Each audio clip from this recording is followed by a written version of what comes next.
A cada 40 mil partos realizados aqui na Santa Casa de Porto Alegre, um deles pode ser de gêmeos siameses. Nós viemos até aqui para conversar com especialistas para que nos expliquem este fato. Também para acompanhar o nascimento das gêmeas siamesas de Antônio Prado. Acompanhe a reportagem. Nós conversamos com o Dr. Antônio Celso Ayub, diretor da maternidade da Santa Casa, e falamos sobre gêmeos siameses. O senhor poderia nos explicar o que são gêmeos siameses, doutor? Esse é um termo siameses, o adjetivo é usado porque o primeiro caso descrito na literatura médica ocorreu no fim do século XVIII, no então Reino do Sião. Hoje se chama o país Tailândia. Nesse caso, o primeiro, eram gêmeos ligados pela porção anterior do tórax, né, na região do apêndice xifoide, e daí a denominação de xifópagos, unidos pelo apêndice xifoide. Os gêmeos ligados, em que ocorre, portanto, uma gemelidade imperfeita, eles nascem com partes do corpo ligados, ocorrem por nenhuma razão conhecida. A incidência dessa ocorrência é igual para qualquer região do mundo, ou seja, não existem fatores externos que predisponham a essa ocorrência. Não existe nenhum medicamento ou doença que aumente a chance disso ocorrer. É diferente da gemelidade de outro tipo, em que existem dois espermatozoides, dois ovos, portanto. Nesses casos é um ovo só, que por alguma razão, até hoje desconhecida, divide. Nesse caso, divide incompletamente. E os gêmeos, então, compartilham algumas áreas do corpo. Às vezes, esse compartilhamento é de uma área não vital, como foi esse primeiro caso. Eles poderiam ter sido cirurgicamente separados e terem vida absolutamente independente. Quando o compartilhamento é de uma área vital, é impossível a separação cirúrgica. E alguns vivem até o final da primeira infância. Eu vi um caso da Bahia, em que eram pré-adolescentes e que eram unidas da cintura para baixo. Da cicatriz umbilical para cima eram duas pessoas, mas com duas pernas, né, com uma pelve só. Nesse caso é extremamente interessante, porque cada perna vai ser governada por uma cabeça. Tem duas cabeças, né, tem dois corações, tem 4 pulmões. E elas se apresentaram, isso faz muitos anos, a televisão ainda era preto e branco, cantando em dueto. Elas nasceram na maternidade de Sila Balbino, lá na Bahia, e os pais não quiseram levar para casa, e o pessoal da maternidade as criou. Elas, pouco tempo depois dessa apresentação, essa gravação na televisão, morreram.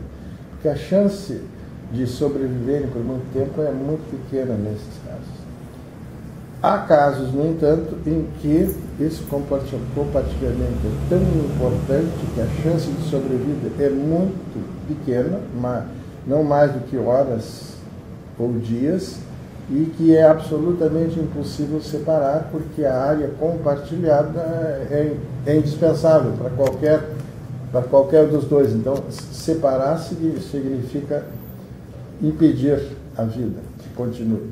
Essa gemelidade é rara, já que no complexo aqui da Santa Casa é o terceiro caso esse. No mundo, com que frequência isso ocorre? Ou, vamos nos resumir ao Brasil, com que frequência isso ocorre? Isso é um evento de incidência raríssima. Não existe, portanto, estatísticas, mas se fazendo cálculos aproximados, deve ocorrer um caso para cada 400 a 500 mil gravidezes. Muito, muito infrequente.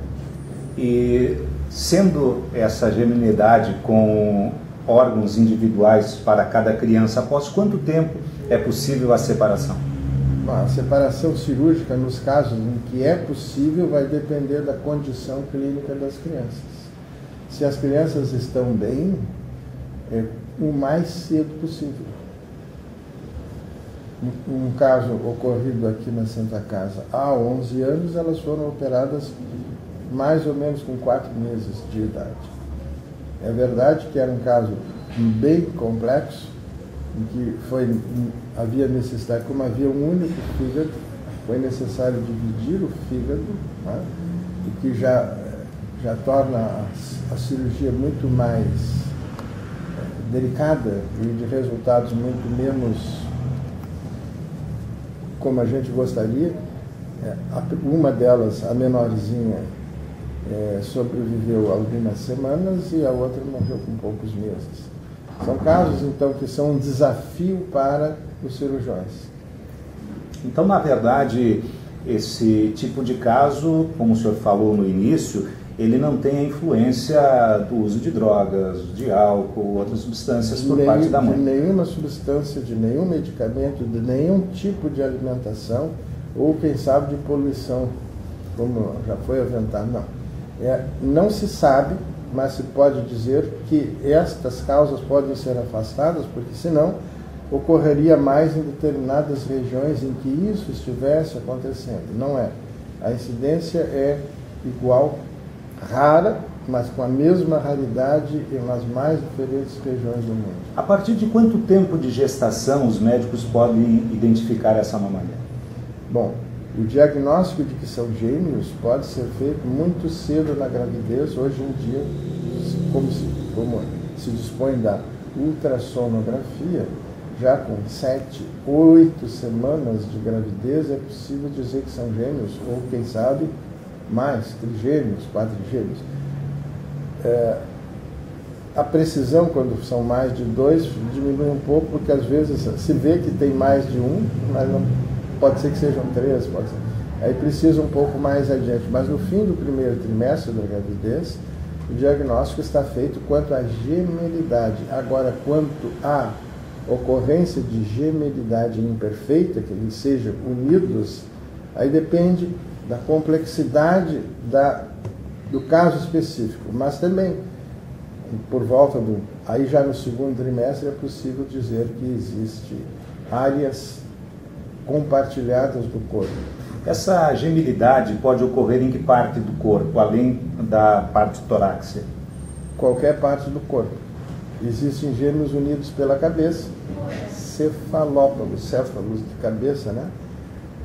Unidos só pelo, como foi o caso original, só pelo apêndice chifoide, eles são chifópagos, pelo tórax, toracópagos, pelo tórax e pelo abdômen, tóraco-celiópagos, só pela região sentante, são chamados pigópagos. Os pigópagos, etc., são facilmente separáveis, pigópagos ou cefalópagos. A cirurgia é muito delicada por causa da região, mas eles em geral são completos, sabe? Existiu um caso relativamente recente na Inglaterra em que os médicos indicaram a separação cirúrgica e a família não queria. E o caso foi parar na justiça. E o juiz decidiu que sim, podia ser feita a separação. Foi feita e as crianças sobreviveram. Até onde eu tenho notícia. Eu não sei quanto tempo sobreviveram depois, a que idade chegaram. Mas os casos em que existia a ligação pelo tórax, e principalmente tórax e abdômen, são extremamente difíceis de que se consiga a separação com sobrevida. Doutor, como se dá a formação desse óvulo da gemelidade imperfeita? No caso de gemelidade imperfeita, que é muito infrequente, ocorre uma alteração do mecanismo normal. Quando um espermatozoide fecunda um óvulo, resulta um ovo. E esse ovo evolui produzindo um indivíduo. Tem a placenta, tem o saco amniótico, tem o neném. E isso é o comum. Nestes casos, em que existe um único ovo, ele misteriosamente, por razão desconhecida, insisto, divide-se e, portanto, vai gerar 2 novos seres. Se esta divisão se dá muito precocemente, logo depois da fecundação, tudo será duplo. Serão 2 gêmeos, né, com 2 placentas, com 2 sacos amnióticos, é tudo duplo. Porque o que não estava formado divide. Mas se demora algum tempo, já tem alguma coisa formada. E a primeira coisa que se forma é o tecido corial, que dá origem à placenta. Então vai ter uma placenta só. Mas 2 sacos amnióticos e 2 nenês, completamente separados os nenês. Se é um pouquinho mais tarde, já vai ter uma placenta só, um saco amniótico só e 2 nenês dentro desse saco. 2 nenês separados. Mas se é um pouco mais tarde, partes do embrião que gera o nenê já se formaram. E o que já formou não divide. Então eles vão ser colados, eles vão ter áreas compartilhadas. E quanto mais tarde, mais compartilhamento e mais complexo fica o caso. Muito mais difícil, então, qualquer solução cirúrgica. Cronologicamente falando, esse um pouco mais tarde que o senhor se referiu, quanto tempo? Quando eu digo logo em seguida, é na primeira hora. Quando um pouquinho depois, que já vai ter uma placenta só, é 2 a 3 horas. E algumas horas depois, já tem várias coisas. Um dia, 12 horas, 24 horas, grande parte está formada e ainda assim divide. Aquilo que está formado fica. Nós conversamos com Flávio Batista Leite, pai das crianças que nasceram no Hospital da Santa Casa, as gêmeas siamesas. Flávio, há quanto tempo você já estava sabendo que as suas filhas eram diferentes, eram siamesas? Depois de bater a eco de 6 meses, batida a eco. Eu queria, na verdade, saber se era uma menina ou um menino. Aí disse, é uma menina. Daí o médico disse, não, espera aí, é 2 meninas e elas são grudadinhas. O que você sentiu nessa hora quando o médico falou que elas estavam grudadas? Bom, eu disse grudadinhas, eu disse assim, já aconteceu esse caos. Tem como separar depois? Se separar tem. Só que uma vai sobreviver porque tem um coraçãozinho só. Só que agora me parece que não tem como, porque estão meio a meio. Elas nasceram hoje, pela manhã, quinta-feira, dia 20. O que os médicos disseram lá para você? Bom, agora ali só acompanhei, não falaram ainda nada, eles não vieram falar comigo ainda. Porque eles só fizeram ali a cesárea dela e eu fiquei só assistindo, só de lado. Você assistiu a cesárea, viu as meninas? Sim, vi as meninas. De que forma que elas estão unidas? Grudadinha de frente. O médico tinha explicado antes que eles não estavam de frente. Quantas meninas pesaram ao nascer e qual era a medida delas? 3 kg e 380 gramas. E qual era a medida? 60 centímetros. E a tua esposa, a Maria, como ela está? Ela está bem. Também nós estamos esperando para ir para o quarto. Eu nem sei que quarto ainda é. Esperando aí, disseram que para as 2h30 eles vão liberar ela para o quarto. Com imagens de Rafael Vizentim e Rony Marcílio, da Santa Casa de Porto Alegre.